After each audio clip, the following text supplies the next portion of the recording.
Alright, so today I'm going to show you how I play this classic song from Chaka, which is Through the Fire.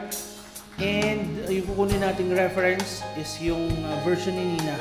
Kasi pares naman siya ng chords. At almost the same lang din, mas cool lang pakinggan yung kay Nina. Kaya yun ang ginawa kong reference. And marami siyang chords, marami din siyang mga odd timing. Hindi naman odd, pero yung tinatawag namin na bagsakan, okay? Medyo mabilis lang yung lipatan niya. Kasi mga passing chords lang din naman. But before I proceed, kung bago ka pa lang sa channel na to, kung hindi ka pa nakasubscribe, hit that subscribe button na and make sure to turn on that notification bell din para updated ka sa mga susunod pa natin mga videos, okay? So kung ready ka na, tara na! Mang Kres! Tutorials at iba pa. Alright, so yung tuning niya is standard lang. And capo on the first fret. And then sa intro, ang chords niya is G major 7 sus. And then sasabay natin yung melody ng intro. So ganito siya. And then slash B. And then C sus. And then C2. Okay? And then meron siyang mga bang chords to. Basta dito sa may 6th, nakalimutan yung chords. 6th fret, ang kakalabitin natin dyan ay 2, 3, 4, 5. And then slide down to 5th fret. Yan. Okay, and then uulitin lang natin siya ng dalawang ulit, no? Pwera lang dito sa may part na to. Okay? So bali ganito siya.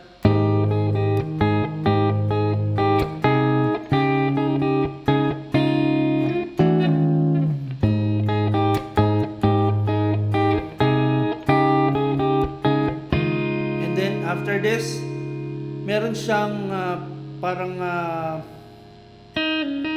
may ganun siyang melody. It's up to you, optional lang yan. Pwede nyo isama, pwede yung hindi isama. Pero narinig ko kasi may ganun eh. Okay, so sinasama ko yun. And then, after that, chorus. Chorus agad ah. After that intro, syempre verse na. First verse, G. I look in your eyes, B9. C, E minor 7, and then D7 sus, love so dangerous, passing chord, G7, and then C major 7, okay, and then B minor 7, you're not trusting, E minor 7, your heart, A minor 7, to anyone, D7, okay. So, yung buong set of chords na yan, uulitin natin siya ng dalawang ulit para dun sa verse 1. Diba? I look in your eyes and I can see your love so dangerously. You're not trusting your heart to anyone. You tell me you're gonna play it smart. True before we start, but I believe that we've only just begun. Okay? And then, refrain na tayo. Chord niya ay C minor 7, and then G major 7, and then back to C minor 7, and then C over D. Break. Okay? Pero yung part, yung ginawa ko dito, sinama ko yung bassline niya kasi medyo, ano man term dun? Distinctive. Yung basta distinctive. Okay. I think distinctive. Tama ba? Bali ganito yung ginawa ko sa kanya, di ba? Kaya lang pag ganito parang hirap sabayan ng kanta. Pero, pakita ko na rin sa inyo, baka interesado kayo, di ba? Diba? Third string, 5th fret, and then release nyo lang yung pinky na yon.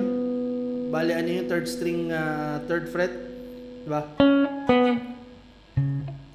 Parang ghost note lang yun, yung 5th string, 3rd fret. And then 4th string, 3rd fret, dalawang kalabit. Ganon. And then 6th fret, 5th string. Bali ganito, di ba? Bali ganun siya. And then G major 7. Pagkakalabit niya ng ganyan sa 6th fret, sa 6th string, 3rd fret. And then open.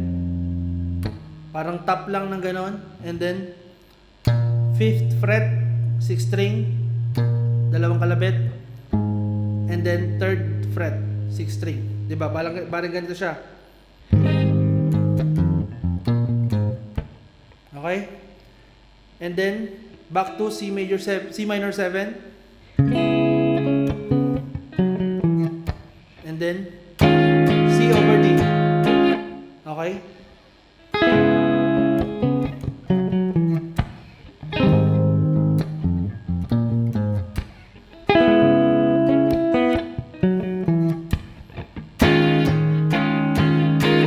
Break. And then chorus. Chorus is E minor 7. Parang ganitong kalabit niya, di ba? Yung timing niya ganito. Okay? Itong dalawang daliri na to, di ba? Release. And then balik. Di ba? Di ba? Okay? Ganon. To the fire. And then A minor 7. To the limit over G. To the. And then D over F sharp. Okay? Sana yung lyrics na yun. For the chance to be with you, G. And then ito yung parang mabilis na lipatan. B minor 7. C major 7. And then F sharp minor 7. And then B7. Balikan to siya, di ba? For a chance to be with you, gladly risk it all. Okay? And then same chord, pero iba ang atake. Bali ganito siya. Di ba? Di ba galing tayo dito?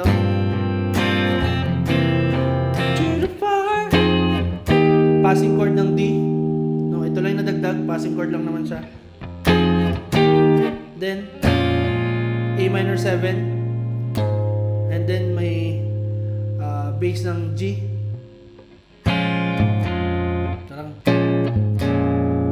Okay. And then D over F sharp. Balikan siya, di ba? Di tayo galing. To the fire, to whatever come what may. For a chance, for love, G. Being you, I take it all. Yun. B minor 7. C major 7. F minor 7. F sharp minor 7. And then B7. Right down to the wire. C major 7. And then even to C over D. Even to the fire. And then back to intro. Isang ulit lang. Okay? So buuin natin yung chorus. Di ba? To the fire. To the limit. To the wall. For a chance to be with you. I'm gladly risk it all.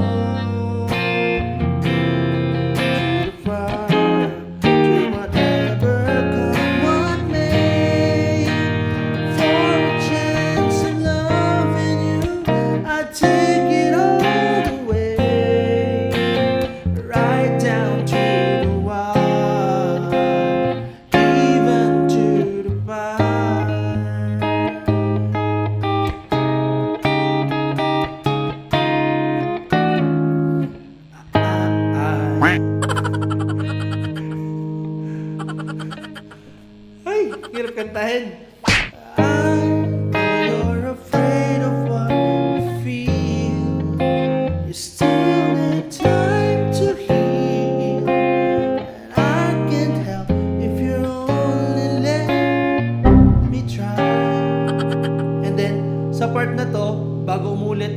ng isang set, meron akong narinig na parang ganda yung tunog. Okay, parang transition lang to, passing chord lang. Dito sa may 4th fret, i-bar nyo lang ng ganyan. Kalabitin yung 6th, 5th, 4th, 3rd. You, okay? And then, ulit yung buong set. You touch me and something in me new. Tama? I could have with you. And I'm not ready to kiss that dream goodbye. Okay? And then, refrain.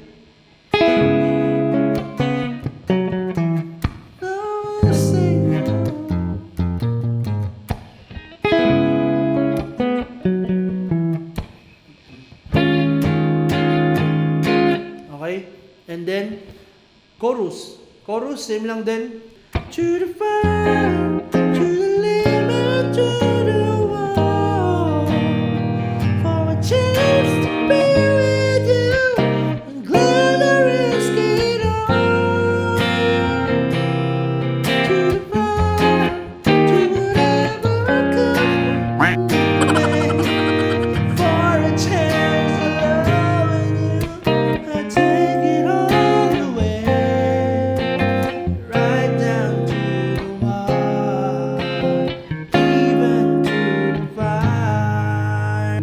Hindi na kayo mag-i-intro, G lang. Tapos instrumental na. First chord is C minor 7, parang yung sa ano lang dito sa may refrain, pero lang dun sa last chord. G major 7, C minor 7. By the way, pwede nyo gawin yung ginagawa ko rin na yung may bass na kasama doon, di ba?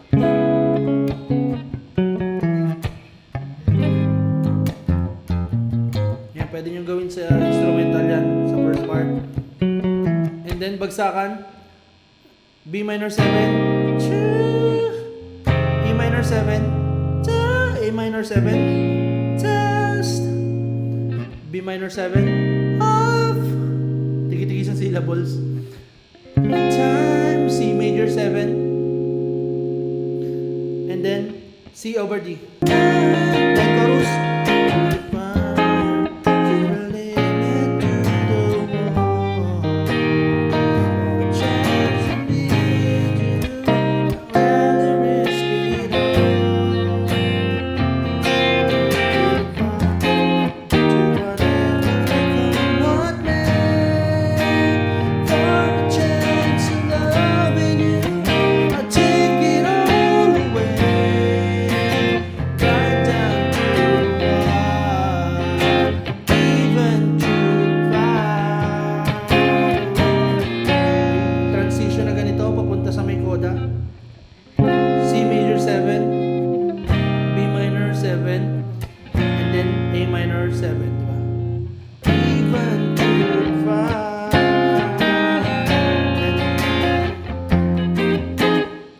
Ganito yung coda.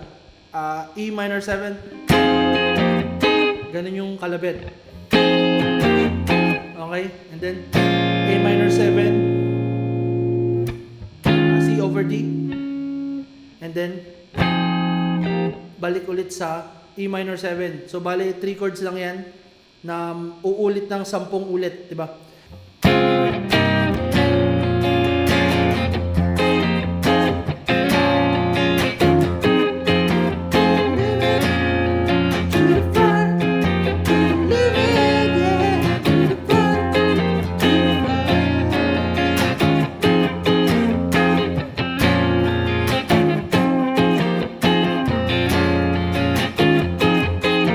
Basta 10 ulit yan. Tapos doon sa may part na sumigaw si Nina ng sumigaw talaga. To the fire, di ba? E minor, to the fire, and then A minor 7, and then same na kalabit lang din, pero mawawala na tong C over D pag galing nyo dito sa may A minor. Magiging bagsakan na siya. Tapos yung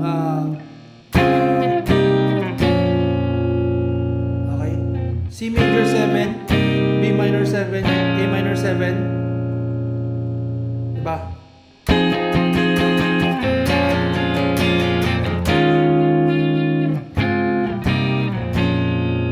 And then balik sa intro. Ito yung intro niya, gagawin nating outro, di ba?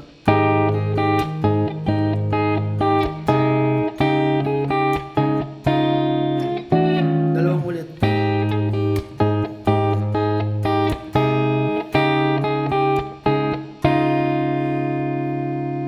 And then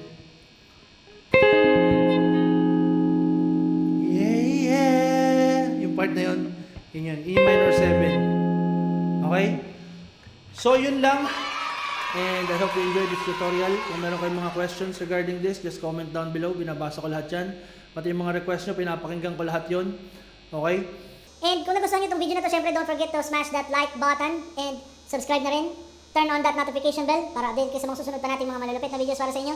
Thanks for watching. See you in the next video.